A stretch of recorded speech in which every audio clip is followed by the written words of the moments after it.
নমস্কার বন্ধুরা, এমকে মর্নিং লাইটে আপনাদের সকলকে স্বাগত জানাই। আশা করছি আপনারা সকলে খুব ভালো আছেন। আর আমিও আপনাদের ভালোবাসা ও আশীর্বাদে মোটামুটি ভালোই আছি। আর এখন ঘড়িতে বাজে সকাল ৮টা। তো এখন থেকে সবাইকে সাথে নিয়ে আজকে ব্লগটি স্টার্ট করছি। আর আজকে যে রেসিপিটা শেয়ার করছি সেটা হচ্ছে মুসুরির ডালের একটা রেসিপি। তো ওই মুসুরির ডাল নিয়েছিলাম ১ বাটি, কালকে রাত্রে কিন্তু আমি ভিজিয়ে রেখেছিলাম মুসুরির ডালটা। তারপরে আজকে মিক্সচারে দিয়ে দিয়েছি মানে বাটার জন্য। আর এটা অনেকে চাইলে শিলে বেটে নিতে পারো। তো আমি কিন্তু মিক্সচারে বেটে নিলাম। তো যাই হোক ২ রকম কালার দেখাচ্ছে, তার কারণ হচ্ছে একটা ডালের মধ্যে কাঁচা লঙ্কা দিয়ে মানে ডালটা বাটা মানে বেটে নিয়েছি। আর একটা ডালের মধ্যে মানে দুবার করে দিয়েছি মিক্সচারে। তো তখন কিন্তু আমি কাঁচা লঙ্কা ব্যবহার করিনি। আর ১টা ২টো গোলমরিচ দিয়েছিলাম।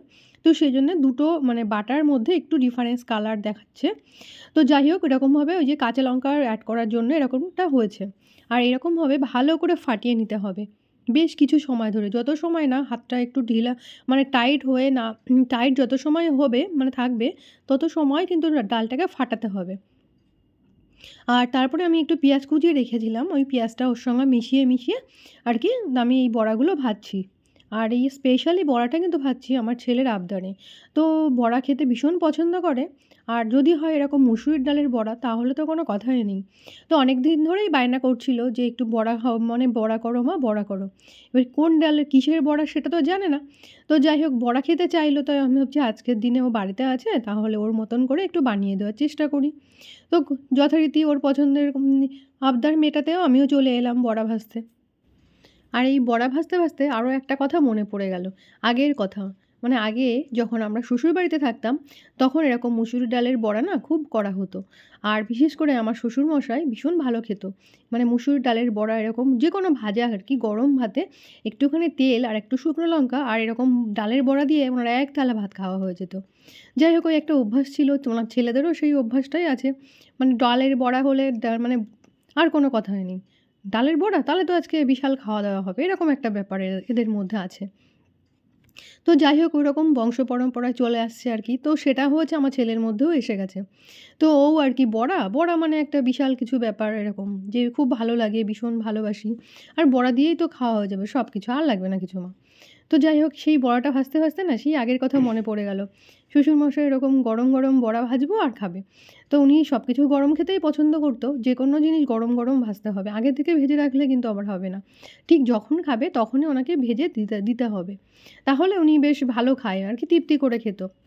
আর আমাদের যেহেতু বাড়ির ডাল ছিল, মানে আমাদের জমিতে ডালটা হতো, তো সেই ক্ষেত্রে ডালের বড়া করাটাও সেরকম কোনো ব্যাপার ছিল না।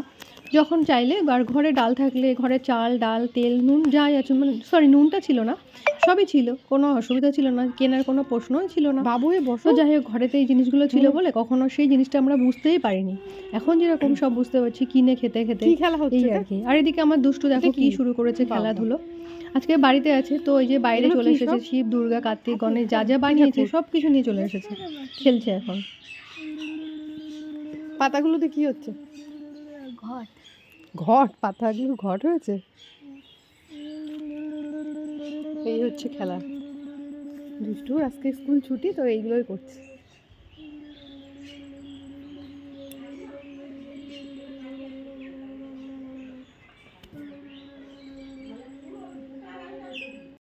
এদিকে দুষ্টু খেলা করছে আর আমি তো আর বেশিক্ষণ দাঁড়িয়ে থাকতে পারবো না। আমার দাঁড়িয়ে থাকলে তো হবেও না, রান্নাবান্না আছে এদিকে দুপুরের।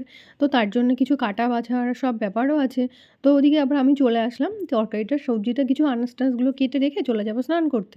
এবার স্নান-টান সেরে এসে পুজো দিয়ে তারপরে চলে আসবো রান্নাঘরে। এদিকে শীতের বেলা বেশি লেট করে স্নান করলে একদম সহ্য করতে পারছি না। মানে এত ঠান্ডা হাঁচি কাশি শুরু হয়ে যাচ্ছে। তো সেই জন্য আর জ্বালা এমন হয়েছে যে একটু লেট করার উপায় নেই। তো যাই হোক দুষ্টুর সঙ্গে একটুখানি টাইম দিয়ে আসলাম ওদিকে। দিয়ে আবার চলে আসলাম স্নান করে নেব। বললাম যে স্নান-টান সেরে রান্না করব। তারপরে স্নান করলেই তো হবে না, পুজো-টুজোগুলো দিয়ে তারপরে চলে আসবো রান্নাঘরে। আর এদিকে স্নান করতে যাওয়ার আগে চেষ্টা করেছিলাম বাঁধাকপিটা সেদ্ধ করে রেখে যাওয়ার। কিন্তু সেটা না আর হলো না। ভাবছি ওইসব করতে গেলে আরও লেট হয়ে যাবে আমার স্নান করতে। এমনিতেই কাটতে অনেকটা টাইম লেগে গেল। তারপরে আবার সেদ্ধ করার জন্য আমার আবার ওয়েট করতে হবে।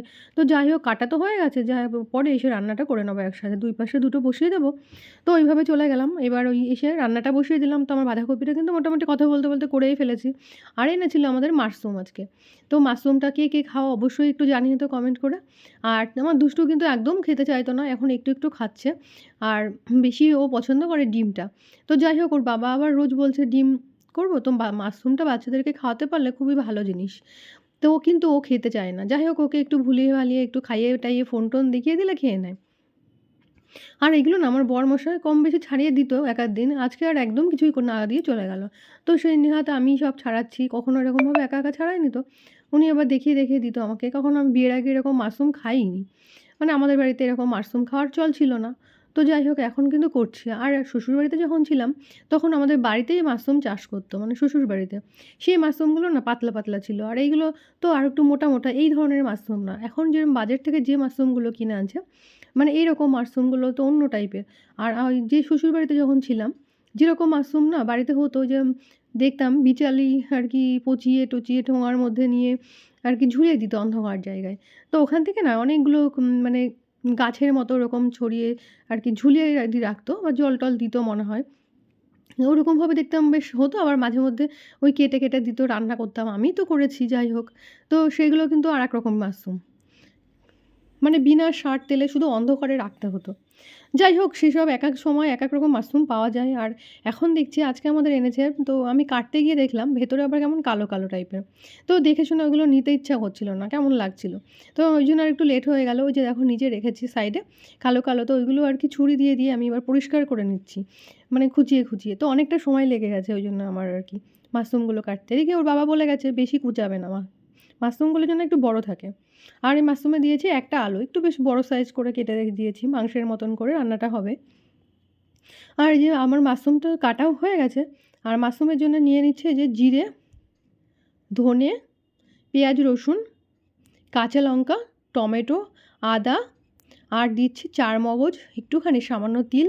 তিলটা আমরা একটু খাই, কেননা হচ্ছে তোমাদের দাদাভাইয়ের আর কি হাড়ের একটু সমস্যা হওয়ার পর থেকে তো তরকারিতে কম বেশি একটুখানি করে নামমাত্র দিয়ে রাখি। তো ওতেও অনেকটা কাজে লাগে আর কি, উপকারে আছে। তো যাই হোক একটুখানি করে তিল ওই সব মানে মশলা যখন করে নিই ওর মধ্যে করে দিয়ে দিই, সাদা তিল। এটা কিন্তু খুব ভালো, মানে হাড়ের গঠনের উপযুক্ত আর কি। তো যাই হোক এরকমভাবে মশলাটা করে নিলাম। আর এর মধ্যে দিয়েছিলাম একটুখানি লবঙ্গ, এলাচ, দারচিনি দিয়ে একসঙ্গে মশলাটা করে নিয়েছি। আর এদিকে আমি মাশরুমটা সেদ্ধও করে নিয়েছি। একটুখানি সেদ্ধ না করলে না আরও এমনিতেই কেমন শক্ত হয়ে যায়। এবার আমি মশলাটা ভালো করে কষিয়ে নেব। যত সময় না ওর গা থেকে তেল ঝরছে তত সময় কিন্তু কষাতে থাকবো। আর আমি কিন্তু ঘরোয়া পদ্ধতিতে রান্না করি। নিজেরা খাবো বলে যেহেতু করছি, একদম সামান্য কম তেল মশলায় যতটা চেষ্টা করি আর কি, যতটা করা যায়। খুব কম তেল মশলা, আর মানে কী বলো তো খেয়ে আমাদেরও ঠিক সহ্য হয় না। সেজন্য আর কি নিজেরাও চেষ্টা করি কম তেলে মশলাপাতি কম দিয়ে করার। তবুও হয়তো কখনো বেশিও হয়ে যায় মশলাটা। তেলটা একদম খুব একটা খাওয়ার চেষ্টা করি না। আর এই যে মশলাটাও কষানো হয়ে গেছে, এবার মাশরুমটা সেদ্ধ করার পরে না একদম অল্প হয়ে যায়। এবার আমি মাশরুমটাকে মশলার সাথে কিছুক্ষণ ধরে কষিয়ে নেব। আর তারপরে দিয়ে দিলাম, মানে তার সাথে দিয়ে দিয়েছিলাম একটু লবণ হলুদ দিয়ে কিছুক্ষণ কষাতে। তো লবণটা যেহেতু সেদ্ধ করার সময় কিছুটা অল্প মাত্রায় দিয়েছিলাম, তো এখানে আমি কষানোর সময় নাও ব্যবহার করতে পারি। একটু হলুদ দিলে হয়ে যায়। কেউ চাইলে একটুখানি সামান্য চিনি ব্যবহার করতে পারো। আর যদি তার পরিবর্তে যদি কেউ মনে করো গুড় ব্যবহার করতে পারো। যাই হোক, তো গুড়টা কিন্তু আগে দিলে সেদ্ধ হবে না, লাস্টে দিতে হবে যদি গুড় দাও কেউ। আর আমি কিন্তু যেরকম প্রেশার কুকারের পাশে জল বসিয়ে দিই, গরম জল। আর প্রত্যেকটা তরকারিতে যদি গরম জল দেওয়া যায় তাহলে কিন্তু তরকারিটা আরও সুস্বাদু হয়ে ওঠে। তো যাই হোক সব তরকারিতে আমি হয়তো সম্ভব হয় না বলছি ঠিকই, কিন্তু কিছু ক্ষেত্রে হয়তো আমার সব ক্ষেত্রে হয়ে ওঠে না গরম জল। দুপাশে দুটো রান্না হচ্ছে। তো সেই ক্ষেত্রে তো সরিয়ে দিয়ে গরম জল করাটা সম্ভব না। যদি ভাত বসাই তাহলে ভাতের উপরে ডেকচিতে করে জল দিয়ে দিই, সেক্ষেত্রে ঠিক আছে। আর যদি তরকারি হচ্ছে হুটোপাটা লেগে যায় তখন তো আর সেই সরিয়ে দিয়ে রান্না করতে পারি না। তো যাই হোক এবার আমার দেখো জল দিয়ে আমি ফোটাতে দিয়েছি আর একটুখানি লবণ দিয়ে দিলাম সামান্য পরিমাণ মতো আর কি, দিয়ে কিছুক্ষণ ঢাকা দিয়ে ফোটাতে থাকবো। এবার কিছুক্ষণ ফোটা হয়ে গেলে মোটামুটি রেডি হয়ে গেছে। এই দেখো আর বেশি ফোটাবো না, এর থেকে বেশি ফোটালে শুকনো হয়ে যাবে, আর ভাতটা তো খাবো নাকি। যাই হোক, আর এটা কিন্তু খেতে কিন্তু অসম্ভব সুন্দর হয়েছিল, ভীষণ পছন্দ হয়েছিল আমারও দেখে। আর আমার বরমশাই দেখে তো বলছে দেখেই তো খিদে পেয়েছে। ওনার দেখেই বলছে ওনার খিদে পেয়ে গেছে দেখে। যাই হোক খেতে কিন্তু খুব ভালো হয়েছিল। আর তোমরা অবশ্যই কমেন্ট করে জানিও যে কেমন হয়েছে। আর আমার আজকের ভিডিও এতটুকুই। ততক্ষণ তোমরা সবাই খুব ভালো থেকো, সুস্থ থেকো, সাবধানে থেকো।